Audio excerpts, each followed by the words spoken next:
Hi hello, ಹೇಗಿದ್ದೀರಾ? ಎಲ್ಲರೂ ಚೆನ್ನಾಗಿದ್ದೀರಾ ಅನ್ಕೋತೀನಿ. ನಾನು ಕೂಡ ಸೂಪರ್ ಆಗಿದ್ದೀನಿ. ಮಾಹಿಸ್ ಕಿಚನ್ಗೆ ತಮ್ಮೆಲ್ಲರಿಗೂ ವೆಲ್ಕಮ್ ಮಾಡ್ಕೋತಾ ಇದ್ದೀನಿ. ವಿಡಿಯೋನ ಸ್ವಲ್ಪನೂ ಸ್ಕಿಪ್ ಮಾಡಿದೆ ನೋಡಿ. ವಿಡಿಯೋ ಇಷ್ಟ ಆದಲ್ಲಿ ವಿಡಿಯೋಗೊಂದು ಲೈಕ್ ಕೊಡಿ, ಚಾನಲ್ನ ಸಬ್ಸ್ಕ್ರೈಬ್ ಮಾಡ್ಕೊಳ್ಳಿ. ಹಾಗೆ ಅಲ್ಲೇ ಇರುವಂತಹ ಬೆಲ್ ಐಕನ್ನ ಒತ್ತೋ ಮುಖಾಂತರ ಮುಂದೆ ಬರುವಂತಹ ಎಲ್ಲ ವಿಡಿಯೋ ನೋಟಿಫಿಕೇಷನ್ಗಳನ್ನು ಪಡೆಯಿರಿ. ಬನ್ನಿ ಸ್ನೇಹಿತರೆ, ನಾನಿವತ್ತು ನಿಮಗೆ ಚಿಲ್ಲಿ ಚಿಕನ್ನ ಮನೆಯಲ್ಲೇ ಹೇಗೆ ಮಾಡ್ಕೋಬೇಕು ಅಂತ ಹೇಳ್ಕೊಡ್ತಾ ಇದ್ದೀನಿ. ವಿಡಿಯೋನ ಸ್ಟಾರ್ಟ್ ಮಾಡೋಣ ಬನ್ನಿ. ಇದು ನೀವು ಸೇಮ್ ರೆಸ್ಟೋರೆಂಟಲ್ಲಿ ಹೇಗೆ ತಿಂತೀರಾ ಅದೇ ರೀತಿ ಟೇಸ್ಟ್ ಇರುತ್ತೆ. ಬನ್ನಿ ವಿಡಿಯೋನ ಸ್ಟಾರ್ಟ್ ಮಾಡೋಣ. ನಾನಿಲ್ಲಿ ಚಿಕನ್ ತೊಗೊಂಡಿದ್ದೀನಿ, ಬೋನ್ಲೆಸ್ ಚಿಕನ್, ಸ್ಕಿನ್ ಕೂಡ ರಿಮೂವ್ ಮಾಡಿ ತಗೊಳ್ಳಿ. ನಾನಿಲ್ಲಿ ಮೀಡಿಯಮ್ ಸೈಜಲ್ಲಿ ತೊಗೊಂಡಿದ್ದೀನಿ.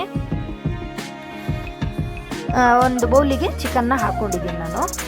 ಆ ಚಿಕನಿಗೆ ಚಿಲ್ಲಿ ಪೌಡರಲ್ಲಿ ನಾನು 1.5 ಟೇಬಲ್ ಸ್ಪೂನ್ ಆಗೋಷ್ಟು ಚಿಲ್ಲಿ ಪೌಡರ್ನ ಹಾಕ್ತಾಯಿದ್ದೀನಿ. ಸ್ವಲ್ಪ ಕಲರ್ ಇದ್ದಿದೆ ತಗೊಂಡ್ರೆ ಒಳ್ಳೆಯದು.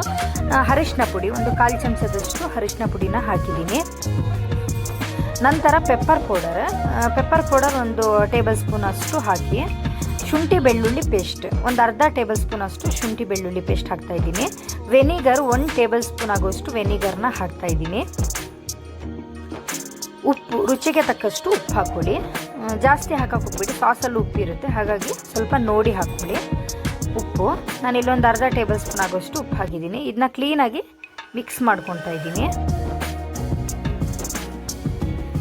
ನಂತರ ಫುಡ್ ಕಲರ್ ತಗೊಂಡಿದ್ದೀನಿ ನಾನಿಲ್ಲಿ, ರೆಡ್ ಕಲರಿಂದು ಫುಡ್ ಕಲರ್ ಒಂದು ಚಿಟಿಕೆಯಷ್ಟು ಹಾಕಿದ್ದೀನಿ. ಕಾರ್ನ್ಫ್ಲೋರ್ 2 ಟೇಬಲ್ ಸ್ಪೂನ್ ಆಗೋಷ್ಟು ಕಾರ್ನ್ಫ್ಲೋರ್ನ ಹಾಕೋತಾ ಇದ್ದೀನಿ ಬೈಂಡಿಂಗೋಸ್ಕರ. ಒಂದು ಮೊಟ್ಟೆನ ತಗೊಂಡಿದ್ದೀನಿ. ಇದೆಲ್ಲ ಕ್ಲೀನಾಗಿ ಮಿಕ್ಸ್ ಮಾಡಿ ಒಂದು ಅರ್ಧ ಗಂಟೆ ಮ್ಯಾರಿನೇಟ್ ಮಾಡಿ ಹಾಗೆ ಇಡಿ, ಅರ್ಧ ಗಂಟೆ ಇಡಿ. ನಂತರ ಒಂದು ಪ್ಯಾನ್ ತಗೊಂಡಿದ್ದೀನಿ ನಾನಿಲ್ಲಿ. ಆ ಪ್ಯಾನಿಗೆ ಎಣ್ಣೆ ಹಾಕೋತಾ ಇದ್ದೀನಿ ಫ್ರೈ ಮಾಡೋಕ್ಕೋಸ್ಕರ. ಇಲ್ಲೇನು ಮ್ಯಾರಿನೇಟ್ ಮಾಡಿ ಇಟ್ಟಿದ್ವಿ ನಾವು ಅರ್ಧ ಗಂಟೆ, ಆ ಚಿಕನ್ನ ಫ್ರೈ ಮಾಡ್ಕೊಳ್ಳಿ. ಈ ಥರ ಕ್ಲೀನಾಗಿ ಹಾಕಿ ಫ್ರೈ ಮಾಡ್ಕೊಳ್ಳಿ. ನೀವೇನು ಕಬಾಬ್ ಎಲ್ಲ ಫ್ರೈ ಮಾಡ್ತೀರಾ ಅದೇ ರೀತಿ ಮಾಡ್ಕೊಂಡ್ರೆ ಆಯಿತು. ನೋಡಿ, ಇದಾಗಿದೆ, ನಾನು ತೆಗಿತಾ ಇದ್ದೀನಿ ಪ್ಲೇಟಿಗೆ.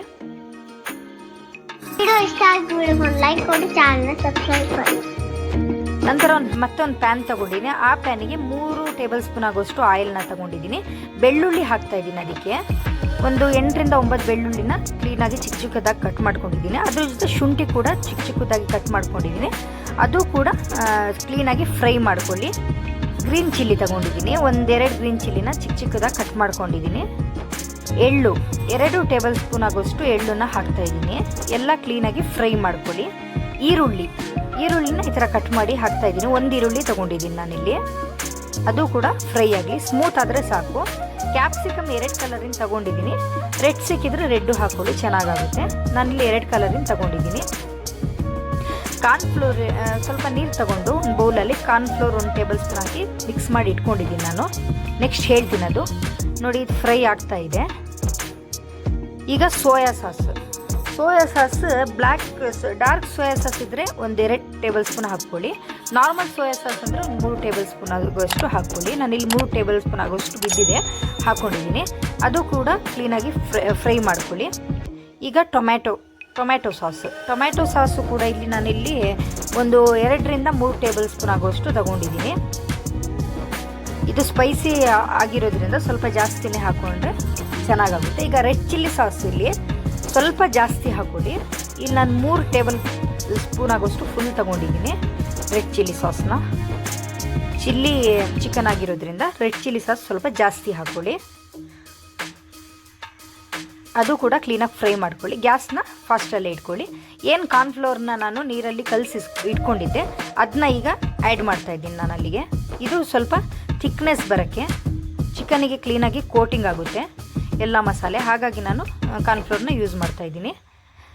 ಪೆಪ್ಪರ್ ಪೌಡರ್ 1-2 ಟೇಬಲ್ ಸ್ಪೂನ್ ಆಗೋಷ್ಟು ಪೆಪ್ಪರ್ ಪೌಡರ್ನ ಹಾಕ್ಕೊಳ್ಳಿ. ಸ್ಪೈಸಿ ಬೇಕಂದರೆ, ಇಲ್ಲಾಂದರೆ ನೋಡಿ ಹಾಕ್ಕೊಳ್ಳಿ.